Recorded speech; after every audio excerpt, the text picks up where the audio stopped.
Muhtarlar, mana Respublikamız 35 yıllık bayramı oldidan mana shunday yaxshi bir tadbirlar uyushtirilmoqda.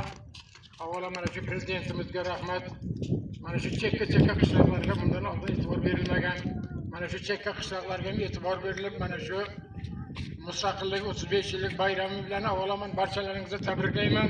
Mana shu bayram oldidan Sherali Xalli Ibroq boshchiligidagi tuman madaniyat xodimlari kelib mana shu keng chekka qishloq bo'lgan Muborak tumanidan eng bir 40 kilometr uzoqlikda Turkmaniston bilan chegaradosh bo'lgan chekka qishloqqa kelib konsert beryaptilar. Mana bu konsert berish bayram oldidan odamlarning vaqti xushnud bo'ladi. Mana shu tuman madaniyat uyi Sherali Xalli boshchiligida tuman madaniyat uyi xodimlariga barchalarga minnatdorchilik bildiraman. Keling mana shu mustaqilligimiz sharofati bilan prezidentimizning mana shunday chekka qishloqlarga berayotgan e'tibori uchun ularga katta minnatdorchilik bildiraman. Barchalaringga bayram muborak bo'lsin. Bayramni yaxshi kutamiz.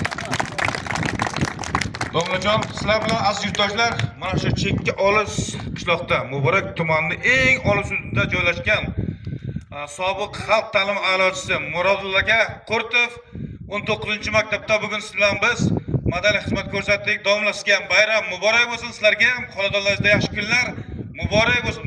Biz bilan birgalikda xizmatda Munisa Usmonova, Ulug'bek Jo'rayev, Orifjon Hakimov qolaversa o'zini beminnat xizmatini bizga amaliy yordam ko'rsatgan Elbek Husanovga ham minnatdorchilik bildiramiz. Bayramlaringiz muborak bo'lsin azizlar.